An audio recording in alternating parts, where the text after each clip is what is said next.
Yo, yo, yo, yo, yo! What is up, dudes and dudettes? This is Diligence here, and this is part 2 of the FOMC meeting. And in part 1, we gave a brief summary of the first part of the FOMC meeting, and the second part of it is dedicated to crypto.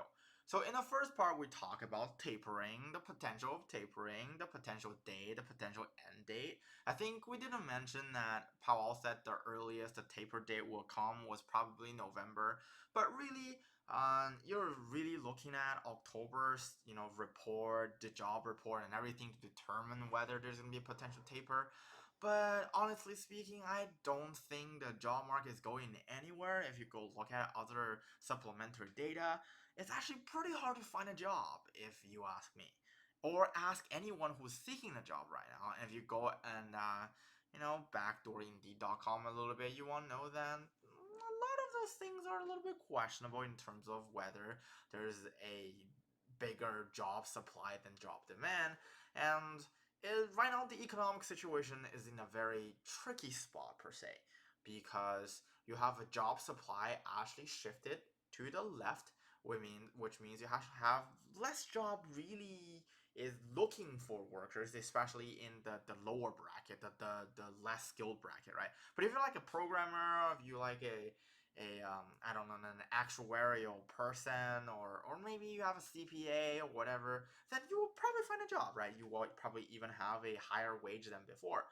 That contribute to inflation, but that's another question or another topic to talk about for another day. But if imagine if you were, as J Money said before, in the minorities, you're less likely to find a job because all of these like less skilled jobs are in the service industry, like service sector, and service sector is not really seasonal, but really capricious in terms of it's really responsive to how people are really responding to the new variants that are coming out.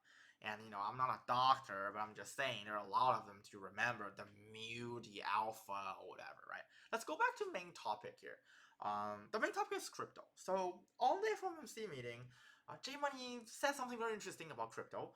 He said that crypto can be seen as a currency-like asset, which is pretty good in terms of like a legal term wise, because if you see crypto as a security, then you have to follow the Security Acts of 1933, and a lot of filing restrictions, a lot of those restrictions, and the regulations is gonna apply for that, and Ripple's gonna lose the case in the Supreme Court and all those kind of stuff. We don't really want that. So if you were a crypto nerd or if you invest in crypto, you want crypto to be like a currency, like I don't know, like safety deposit box or asset parking environment or whatever you call that. Because in reality, crypto doesn't really worth anything in terms of like the physical value, right? It's we bought in crypto, buy into the intrinsic value and the actual concept behind it, because a lot of people believe that crypto is a decentralized financial model. I do believe part of that. The one of the reason that I'm in crypto is just because I probably can make a swing, or by doing a lot of fundamental analysis, because me myself and my team used to run a crypto farm and ant farm in high school.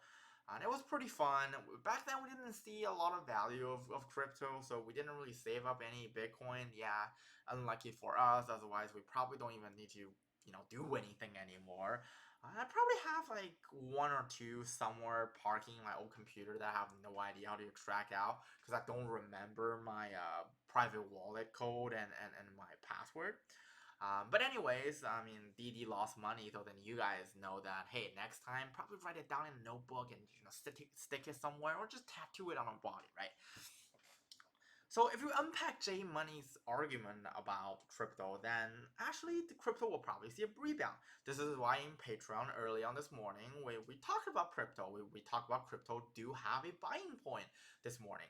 And as you can see, around like the 2,800 mark, 290 to 2,900 at that point. And we're like, we posted a video and it's called a morning brief. Usually we do it in words, but this morning I'm feeling a little bit better from the little cold or whatever I got. I definitely don't have COVID because I tested, and I made a video about it. And I said, the actual when it's at 2800, then it reaches institutional, the cost, right? Then it will be a really good buying point, and probably the pull up is gonna be over 3250 ish, right?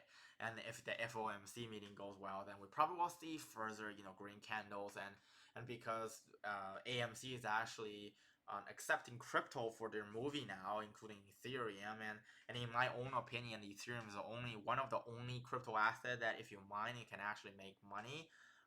Due to their crypto supply, the new protocols coming on, and yada yada yada, because you guys don't want to get into the super nerdy crypto stuff, then that's it.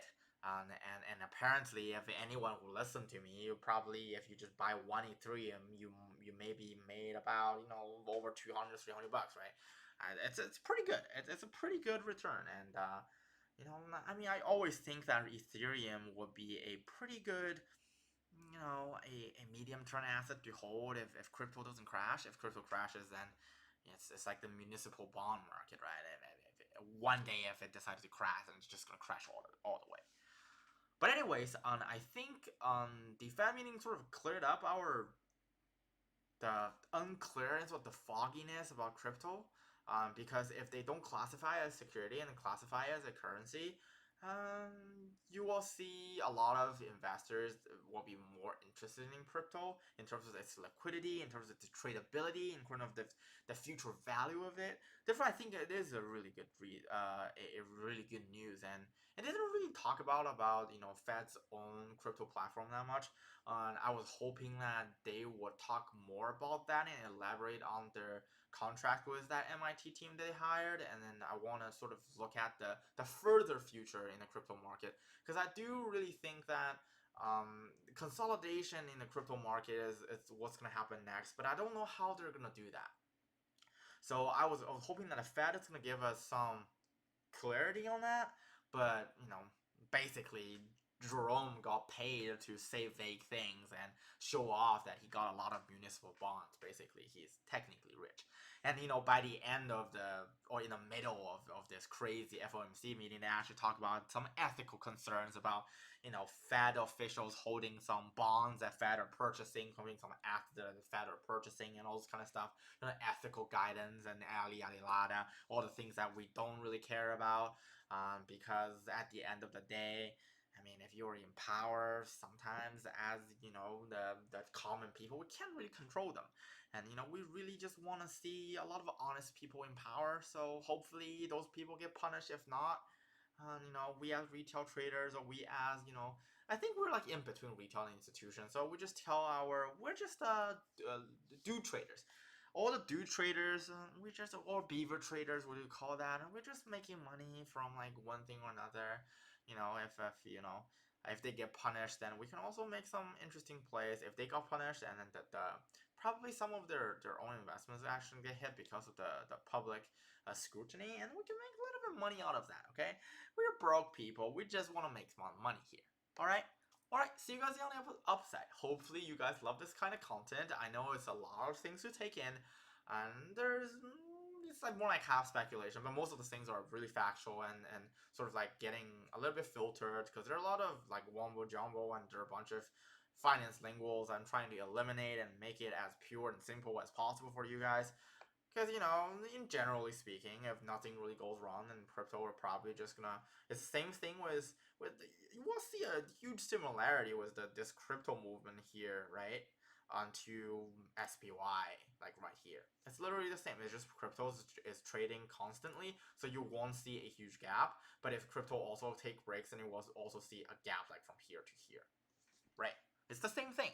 Like crypto basically is SPY on steroids in some sense. Alright, see you guys on the upside. If you have any questions, comment down below. If you haven't liked this video, smash a like button. If you haven't sub to our channel, because we offer a lot of value. And a lot of you, pick up just trades, especially on the weekends. And now we offer weekend, like, basically master courses to you guys for free. Well, the ad money kind of covered my textbook. But, I just want to, put out some of those contents to give you guys an understanding of what people are learning in business school, and why I think some of them are useless, and some of them need to be improved in a way where I'm gonna incorporate some of my own opinion in there, and from my opinion, from my experience, and from me sort of regurgitating those knowledge and reinforce those knowledge to you guys, you probably can learn a lot. You probably can learn a lot.